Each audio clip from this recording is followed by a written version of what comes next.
Hello friends, आज मैं आपको बताऊंगा कि धृतराष्ट्र ने ऐसा कौन सा पाप किया था कि जिसके कारण उसे महाभारत युद्ध में हुई अपने 99 पुत्रों की मृत्यु का दुख प्राप्त हुआ और महाभारत जैसे भयंकर युद्ध को सहना पड़ा। महाभारत में जब दुर्योधन के मरने के बाद महाभारत युद्ध समाप्त हो गया था, कौरवों की माता गांधारी, पिता धृतराष्ट्र और दुर्योधन की पत्नी भानुमति उसके सब के पास बैठकर विलाप कर रहे थे। धृतराष्ट्र रोते हुए कहने लगे कि आखिर मैंने ऐसा कौन सा पाप किया है जिसके कारण मुझे जीते जी अपने सभी पुत्रों के सबों को कंधा देना पड़ रहा है। वही पास में भगवान श्री कृष्ण जी भी खड़े थे। उन्होंने दुखी धृतराष्ट्र को बहुत समझाया कि ये तो पहले ही निश्चित हो गया था कि इस युद्ध में समस्त कुरुवंश का नाश हो जाएगा। मैंने बहुत प्रयास किया था इस युद्ध को टालने का, परंतु दुर्योधन की हट और आपके पुत्र मोह के कारण इस युद्ध को टालना असंभव हो गया था। तब धृतराष्ट्र ने यह कहा कि आप कोई साधारण पुरुष नहीं है, आप तो साक्षात नारायण के अवतार हैं। कृपा करके आप मुझे बताइए कि आखिर मैंने ऐसा कौन सा पाप किया है। तब श्री कृष्ण जी ने अपने योग बल से धृतराष्ट्र के पिछले जन्मों को देखना प्रारंभ किया। उन्होंने राजा धृतराष्ट्र के पिछले जन्म में एक घटना ऐसी दिखाई दी कि जिसके कारण राजा धृतराष्ट्र को उनके कर्मों का फल भोगना पड़ा। भगवान श्री कृष्ण ने बताया कि धृतराष्ट्र ने अपने पिछले जन्मों में बहुत से पुण्य किए, लेकिन एक जन्म में एक भील राजा था जो अपनी प्रजा को बहुत प्रेम करता था। उसकी प्रजा भी उसे बहुत सम्मान देती थी। उसके राज्य में सभी खुश थे। उनके राज्य में एक भील पति पत्नी मलंग और कौनी रहते थे। उनके कोई संतान नहीं थी। कौनी इसी बात को लेकर अक्सर रोती रहती थी। एक दिन कौनी अकेले में बैठकर रो रही थी। इतने में उसका पति मलंग आया और उसने उसे शांत करने की बहुत कोशिश की और कहा कि अगर तुम इसी तरह दुखी होगी तो इस बार भी दुखी होगा, और अपनी सौगंध देते हुए कहा कि अगर तुम अब रोगी तो मेरा मरा हुआ मुख देखोगी। तब कौनी शांत हो गई और कभी भी न रोने का निश्चय किया।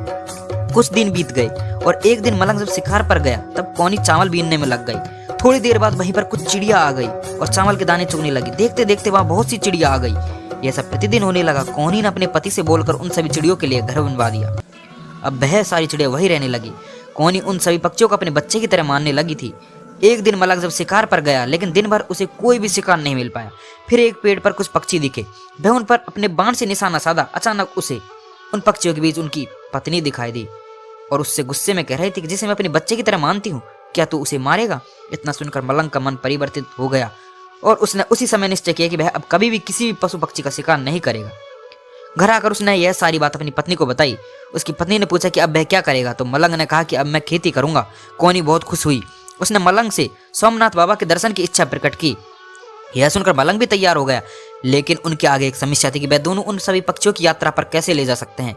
दोनों उन पक्षियों को अपने बच्चों के समान मानते थे। मलंग ने कहा कि वह अपने पक्षियों को राजा के पास छोड़ देगा, फिर यात्रा पर दोनों जाएंगे। इस पर कौनी ने सहमति जताई और कहा कि राजा के पास तो हमारे बच्चे बहुत ही सुरक्षित होंगे रहेंगे। वह दोनों राजा के पास अपने बच्चों के साथ लेकर चले गए और राजा से सारी बात बताई। राजा बहुत खुश हुआ और उनको जाने की आज्ञा दे दी। वह दोनों यात्रा पर निकल गए। दोनों को यात्रा पर जाने के कुछ दिन बाद राजा को अपच का रोग हो गया, जिसके कारण राजा बीमार हो गया। वह कुछ भी खाता तो उसे पचता नहीं था। सारा राज्य इस बात से परेशान था। उसका रसोइया भी बहुत परेशान था कि वह आखिर राजा को ऐसा क्या खिलाए जो राजा को पचे और राजा ठीक हो जाए। एक दिन उस रसोइया को किसी ने कहा कि क्यों न तू राजा को अपने प्रतिदिन के भोजन के अलावा कुछ और बना के खिला। रसोइया इस बात से सहमत हो गया कि शायद मेरा ऐसा करने पर राजा का रोग ठीक हो जाए। उसने फिर मलंग और कोनी के पक्षियों में से एक का मांस बना के राजा को दिया, जिसे खाकर राजा ठीक हो गया। फिर उसने प्रतिदिन राजा को उन्हीं पक्षियों का मांस बनाकर राजा को खिलाया। धीरे धीरे करके उसने सभी 99 पक्षियों का भोजन के रूप में राजा को खिला दिया। राजा को पता भी नहीं चला। फिर वह भी दिन आ गया जब मलंग और कौनी वापस यात्रा से आए और राजा से मिले। दोनों ने अपने पक्षियों को राजा से मांगा। राजा ने अपने मंत्री को उसके पक्षियों को लाने कहा। मंत्री गया परंतु वापस नहीं आया। उसने फिर अपने अन्य दरबारियों को भेजा, परंतु वे सभी वापस नहीं आए। राजा ने क्रोध में आकर उन सबको बुलाया और पूछा, तो मंत्री ने सारी बात बताई। राजा को यह बात सुनकर आश्चर्य हुआ, लेकिन अनजाने में ही सही पाप तो उससे हो गया था। यह सब जानकर कौनी ने क्रोध में आकर राजा को श्राप देते हुए कहा कि क्या तू अंधा हो गया था जब अपने भोजन में मेरे बच्चों को खा रहा था? जा, मैं तुझे श्राप देती हूँ कि तू भी अंधा हो जाएगा और तेरे जैसे मेरे बच्चों को खाया है, जैसे तूने मेरे 99 बच्चों को खाया है, उसी प्रकार तेरे जीते जी तेरे 99 बच्चों की मृत्यु हो जाएगी।